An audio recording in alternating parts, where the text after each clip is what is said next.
Hey guys, this is Rob, this is E.T.N. It is still Dragon Month here on E.T.N. We're going to do another video. This one, the top 10 good dragons.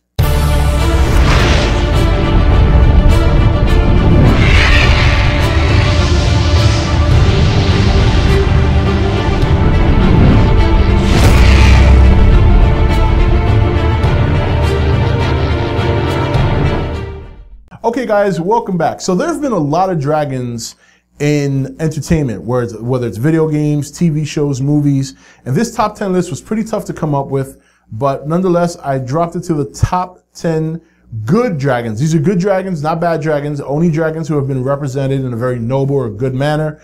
And none of these dragons are from books. So if there's a dragon on this list that was from a book that you thought should have been here, no books are taken into account here because chances are I have not read that book.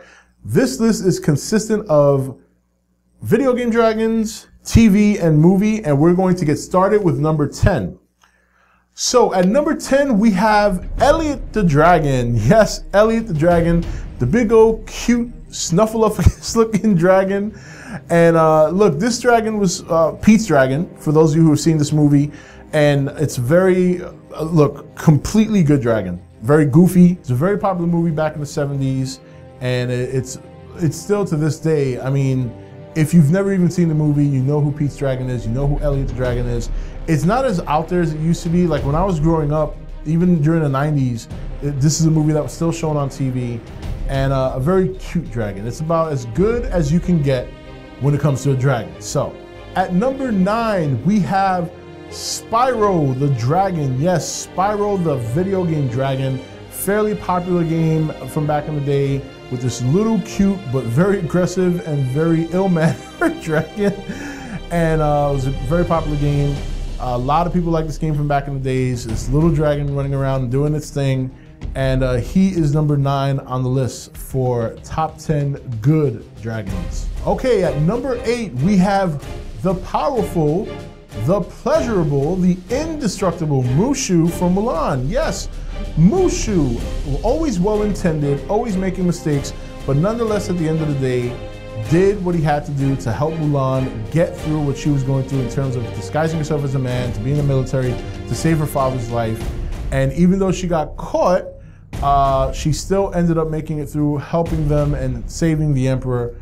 And Mushu was eventually respected by the elders, and a very good tale. And it'll be interesting actually to see how Mushu turns out in the live adaptation of Mulan that's supposed to be coming out in a couple of years. So, but yes, Mushu at number 8. Number 7, from the universe of Pokemon, Charizard.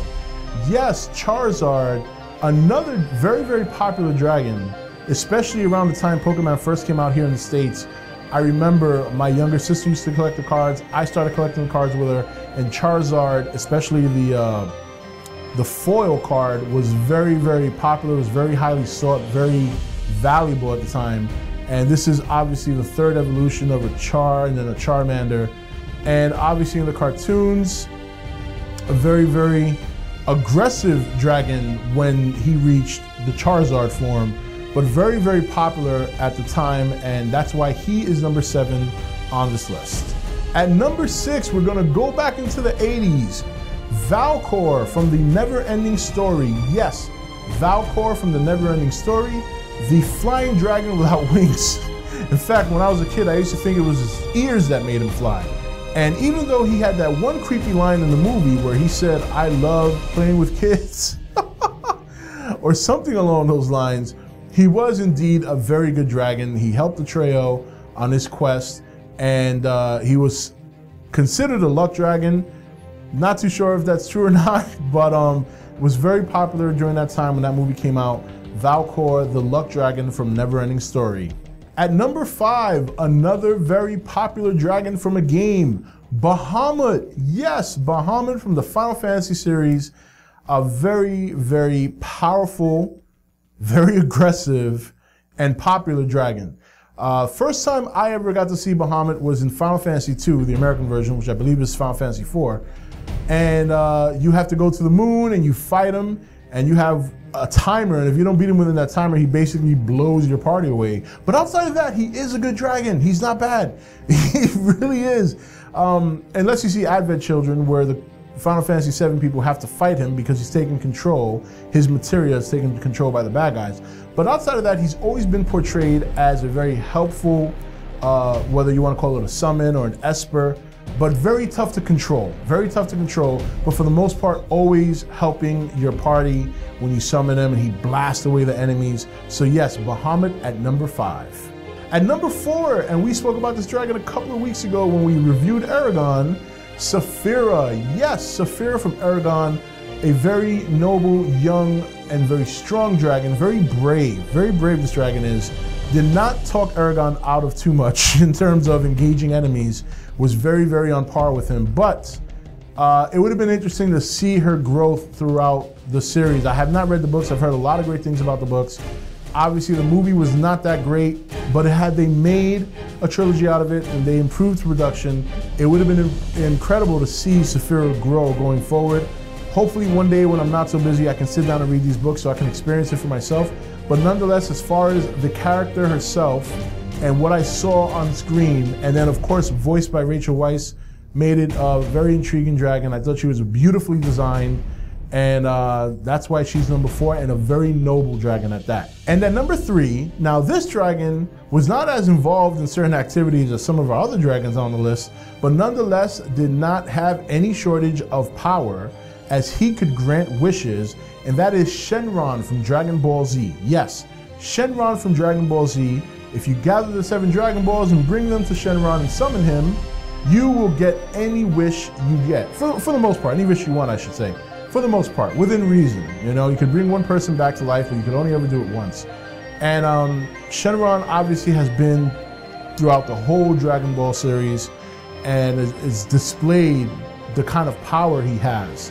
And he's never been involved in anything more than just being summoned, but he is a staple for Dragon Ball Z. He's very popular. Many people know him, and that's why he's number 3 on this list. At number 2, we have Dragon from Game of Thrones. Now, many people will say, well, I don't know if he's necessarily good. Well, so far he has displayed goodness. He did save Daenerys Targaryen, Tyrion Lannister, and a number of other people in the fighting pits in Meereen just recently this past season.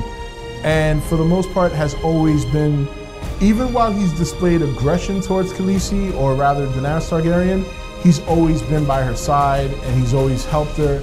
And when he's in a calm state, he's been very responsive to her. I think he has a good heart. He's just an aggressive, badass, don't fuck with me kind of dragon. And that's why he's number 2 on this list. And finally, at number 1, yes, number 1, a very noble dragon, a very brave dragon, a very intellectual dragon, and that is Draco from Dragonheart. Yes, any dragon who can put aside differences to work with somebody who was once trying to kill him is very noble and very intelligent. And Draco, at the time this movie came out, I remember seeing it, and the visuals on the dragon were just astounding at that time. And while it's a little bit dated, I can still look back on the movie and appreciate the visuals on that. And then what could top it off other than Sean Connery with his very distinct voice and dialect, voicing Draco for the movie. It was a very, very good movie, a very, very nice dragon, and a very big sacrifice at the end of that movie. If you haven't seen it, I don't want to spoil it for you. But Draco from Dragonheart tops the list of good dragons. So, what did you think about this list? Are there any good dragons that you think that I should have put on the list that didn't make it? Or is there any way you would have rearranged this list had you done it? Let me know in the comments below. Until next time, this is Rob signing off for E.T.N, where we don't do news, we just talk entertainment. Take it easy. Thank you for watching E.T.N. Don't forget to comment, share, and subscribe.